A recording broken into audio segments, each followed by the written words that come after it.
Alors dans cette nouvelle vidéo, on va voir Aguerix vers le futur et Sherlock Artichaut.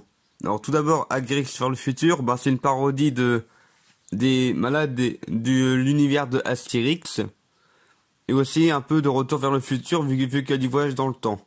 En fait là, j'avais pas beaucoup de trucs pour faire le village et autres. Et les villageois. Alors du coup, j'ai juste parodié Astérix en l'appelant Aguerix, vu qu'il est aguerri, c'est un combattant. Et puis sinon, il y a aussi Paranomix pour Panoramix et Obésix, Obélix, vu qu'il est un peu gros, enfin un peu enveloppé.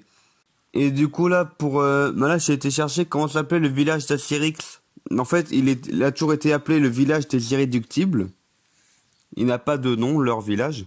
Et du coup là pour faire les costumes, en fait là pour le costume de Paranomix, pour le costume de Panoramix, là j'ai réutilisé cheveux longs et barbe blanche, donc cheveux longs de la Reine des Neiges, barbe blanche du Père Noël. Et puis sinon le pull de Papy-Ronchon que j'ai mis à l'envers pour qu'on voit que le blanc. Et puis j'ai attaché une serviette de bain à l'arrière pour faire la cape, vu que j'avais pas encore de cape rouge. Et donc pour le costume d'Astérix, déjà à chaque fois qu'on voit le personnage d'Astérix à côté d'un autre personnage, j'ai toujours fait jouer par ma petite sœur vu qu'Astérix il est petit. Et du coup c'est avec un t-shirt noir, le pantalon du Père Noël.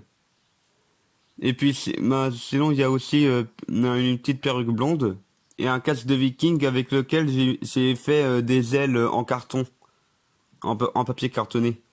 Et en fait, là, pour le personnage d'Astérix, il y a un truc de pas mal, c'est que sur certains plans, on voit que j'avais la montre au poignet. Et bien évidemment, c'est un grand anachronisme, étant donné que les montres n'existaient pas en 50 avant Jésus-Christ. Et là, pour le titre, pour lui donner une chouette animation, c'est la première fois que j'ai utilisé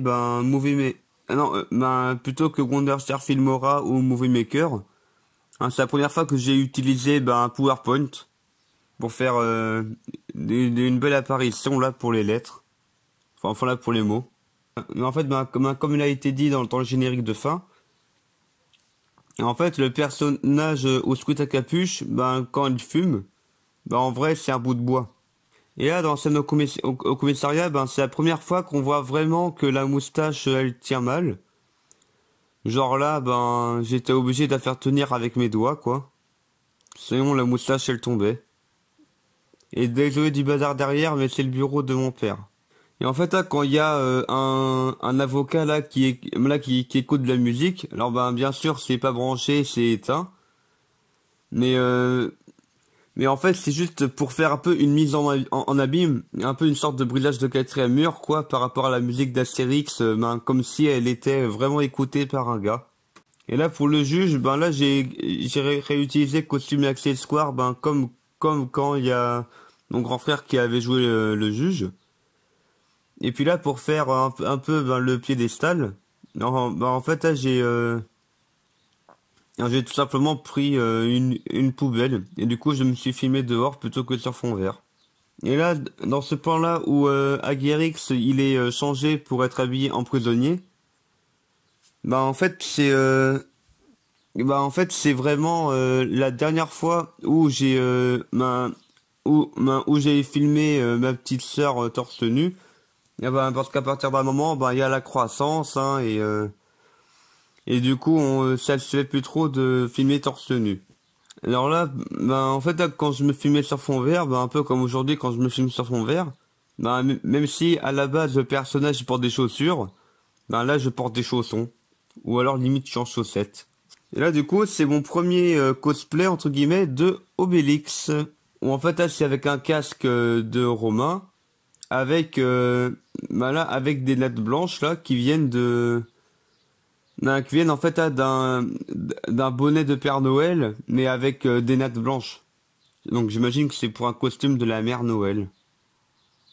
Que d'ailleurs Laura Ingalls a déjà porté dans Info Dingo. Alors maintenant, Sherlock Artichaut, qui est une parodie de Sherlock Holmes, et aussi un peu de Les Feux de l'amour. Déjà Sherlock Holmes parce que là c'est clairement parce que là c'est un détective qui mène l'enquête sur un meurtre. Et aussi par rapport à savoir, et la coupable c'est vous. La même voix qu'Astérix.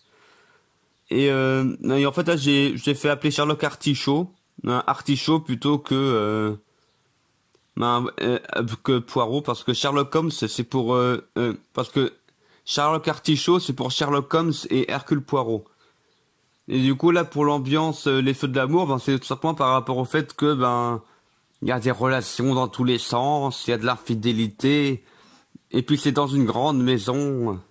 Sur ce plan-là, en fait, la feuille que Sherlock Artichaut a sous la main, en fait, c'est la feuille sur laquelle j'avais noté, voilà, pour tel et tel personnage, quelles sont leurs relations entre eux, et pour quelle raison est-ce qu'ils auraient tué Madame Le Temps, et quel est leur alibi.